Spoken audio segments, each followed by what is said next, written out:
Hari umusore wavukiye mu muryango usanzwe ariko inzozi ze zari nini cyane kurusha igihugu cye. Yari umwana usanzwe ariko aza kuba icyamamare cy'isi yose. Ngiyi impamvu yitwa King of Romance muri Bollywood. Umwami w'urukundo, umwami uzi kurutanga. Uyu mugabo amaze imyaka 30 ategeka sinema mu gihugu cy'Ubuhinde. Yakinnye filimi zirenga 80. Akina n'abastari benshi cyane bubatse amazina mu gihugu cy'Ubuhinde. Ni ibyamamare. Shah Rukh Khan yakinnye filimi nyinshi cyane, akina n'abagore b'abastari bakomeye cyane muri Bollywood. Shah Rukh Khan, King of Badshah, umwami wa Bollywood. Uyu ni we nyirizina. Reka tumugarukeho. Iki ni ikiganiro cya muntu mu cyumva kandi kigatama kuri Source TV.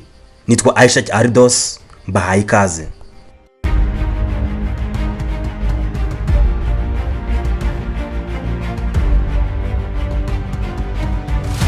Shah Rukh Khan yavukiye New Delhi mu Buhinde tariki ya 2 Ugushyingo mwaka wa 1935. Avuga mu muryango wa Mohammed Khan. Mama wake yitwa Fatima Latifa. Yakuranye inzozi zo gukina no kwigaragaza. Akiri muto yari umwana ukunda siporo, cyane cyane hockey na football. Ariko ubuzima bwe ntibwari bworoshye. Yabuze se akiri muto, nyuma aza gupfusha na nyina. Ibyo byamwigishije kwigirira icyizere no kwihangana. Uyu mugabo tuvuga yarize amashuri y'abanza n'ayisumbuye, yarangije kuri St Columbus School, New Delhi. Aho yarangije afite impano yo gukina no kuvuga neza. Afite impamyabumenyi ya bachelor's mu bijyanye n'ubukungu, bachelor's degree of economy. Yavanye muri kaminuza ya Hanslag College. Nyuma yinjiye no muri ishuri bita Jamia Millia Islamic University. Aho yagiye kwiga itangazamakuru, mass communication. Ariko nawe yarangije yahisemo gukurikira inzozi ze zo gukina filimi. Icyo gihe akiri muri iryo shuri yumvaga ashaka kuza umunyamakuru w'agatangaza. Akajya atari inkuru, akavuga amakuru, Ubuhinde bwose bukamumenya. Ariko nanone gukina filimi yumvaga ari kuribwa, afite uburyaryate. Nuko abaherekeje Bollywood atyo. Reka turebe uburyo ukuntu yinjiye muri sinema ya Bollywood.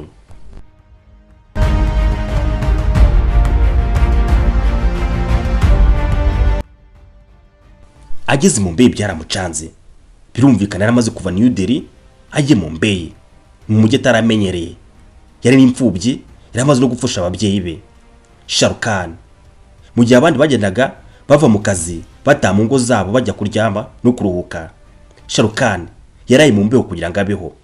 Yaraye ku mabaraza, burugacya akajya gushakisha imirimo, agakora cyane, akabira icyunzwe. Shah Rukh Khan yatangiriye hasi arwana n'ubuzima, ariko inzozi ze, kwihangana, kugira umurava byamugize umwami wa Bollywood. Shah Rukh Khan ntabwo yasabe icyamamare muri sinema. Yatangiye kuri televiziyo mu mwaka wa 1989 akina muri seri yitwa Fauji, aho yakinnye ari umusirikare. Nyuma yaje kwimukira i Mumbai gukina filimi za Bollywood. Filimi ya mbere Shah Rukh Khan yakinnye yitwa Diwana, yasohotse mu mwaka wa 1992. Iyo niyo yamuhesheje igihembo cya mbere nk'umukinnyi mushya mwiza, Best Man of Debut.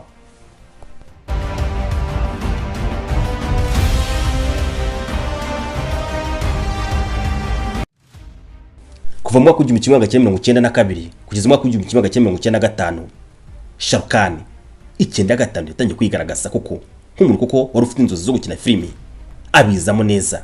Yakinnye filimi nyinshi cyane ziba mahiti. Kwikubitiro Diliwale Dulhania Le Jayenge ni filimi yasohotse mu mwaka wa 1995. Ni filimi yakinanye n'umugore mwiza cyane bita Kajol.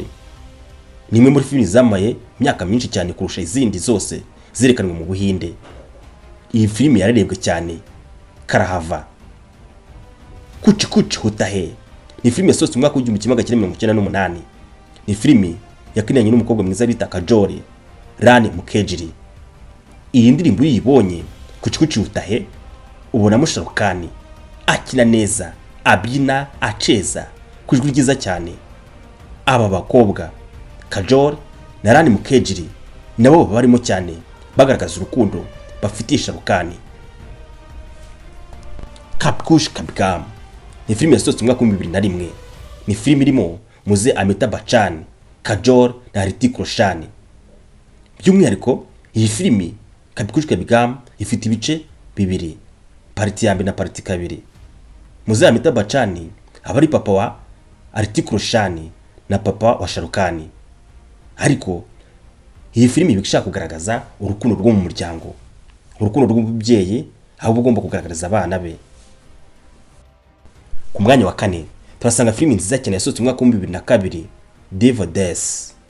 Devil Death ni filimi igaragaramo Shah Rukh Khan ndetse n'umukobwa mwiza cyane bita Aishwarya Rai na Madhuri Dixit. Ni filimi nziza cyane ifite amashusho ikeye, ni filimi irimo action ndetse n'urukundo. Ku mwanya wa gatanu turasanga filimi bita My Name is Khan. Iyi filimi Shah Rukh Khan yayisohoye mu mwaka wa 2010. Aha hagaragaramo nanone wa mugore bita Kajol, yagaragaje ubutumwa bw'amahoro n'ubumuntu. Ni filimi nziza cyane wagombye kureba uri muri salo yiwawe uri kumwe n'abawe. Ku mwanya wa gatandatu turasanga filimi bita Chennai Express. Shah Rukh Khan yayisohoye mu mwaka wa 2013. Iyi filimi Shah Rukh Khan yakina n'umukobwa mwiza cyane bita Deepika. Iyi nayo filimi Deepika yigaragajemo. Iyi filimi ndayigutuye cyane. Ku mwanya wa karindwi turasanga filimi bita Pata. Ni filimi Shah Rukh Khan yasohoye mu mwaka wa 2023. Ni filimi yagarutse akora amateka mashya muri Bollywood. Ni filimi irimo montage, ni filimi irimo ikoranabuhanga.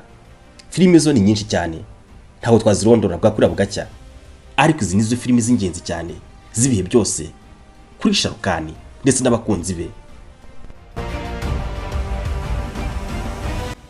Veer Zara ni filimi yasohotse mu mwaka wa 2004.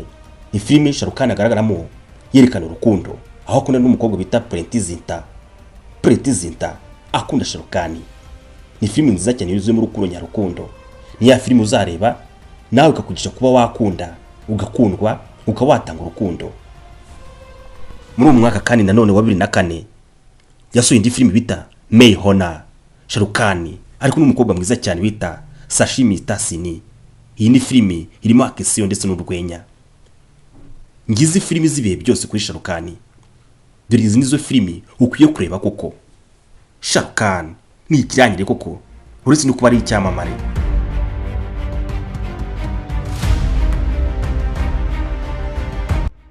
Shah Rukh Khan mu gukina filimi si ugushimisha abantu cyangwa se ngo yishimishe, ahubwo mu gukina filimi byatumye yegukana n'ibihembo byinshi cyane bitandukanye. Harimo ibihembo 14 bya filimi Far Awards.